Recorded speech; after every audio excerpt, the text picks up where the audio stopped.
Guys, welcome back to my channel. તો આજનો blog આપણો રેસીપી પર છે।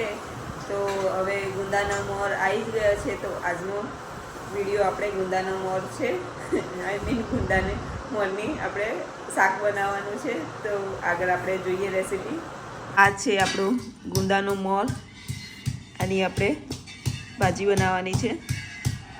આ એકદમ હેલ્ધી હોય છે। તો ચલો હવે આપણે આની શાક બનાવીએ। અહીંયા ખલમાં આપણે લસણ, મરચું અને જીરું વાટી દીધેલું છે।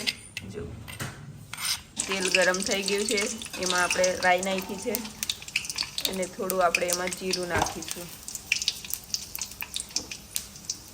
હવે તતડી જાય એટલે આપણે એમાં જે વાટેલો મસાલો હતો એ આપણે એમાં નાખી દઈશું।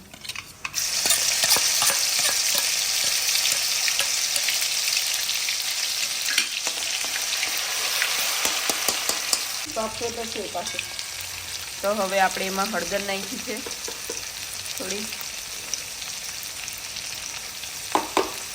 થોડું ધાણા જીરું પાવડર નાખીશું અને હવે લાલ મરચું નાખીશું।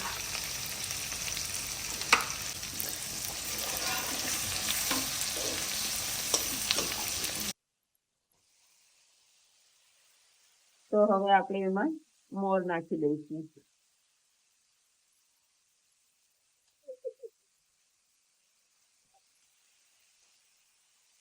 તો મોર ઉમેર્યા પછી આપણે એને ફેરવી લઈશું સારી રીતે। હવે એમાં આપણે સ્વાદ અનુસાર નમક ઉમેરી દઈશું। આપણે એને આ ઢાંકીને ચડાવીશું થોડી વાર। તો આપણે મોર ખાટો કરવાનો છે એટલે છાશ લીધી છે ને એમાં થોડું આપણે બેસન ઉમેરીશું। અમુક લોકો બેસન નહીં નાખતા તો એ બી ચાલે, પણ અમે લોકો બેસન નાખીએ છીએ।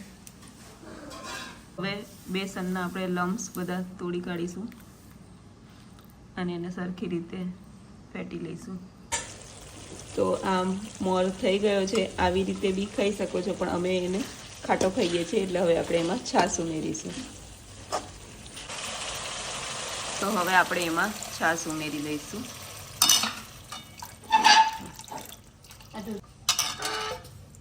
છાશ નાખ્યા પછી આને 2 થી 3 મિનિટ આપણે ઉકાળી લઈશું એટલે આ રેડી થઈ જશે। તૈયાર છે આપણું ખાટો મોર। એમાં હવે લાસ્ટમાં આપણે ધાણા ઉમેરી દઈશું। બસ, તો આપણે રેડી થઈ ગયો છે આપણો ખાટો મોર। તો હમણાં આ સિઝન ગુંદાના મોરની જ છે જ, અને ગુંદાનો મોર હમણાં થોડોક મોંઘો છે। તો તમને બી મળે તો એ ખાજો જરૂરથી, કેમ કે બહુ હેલ્ધી ફૂડ છે।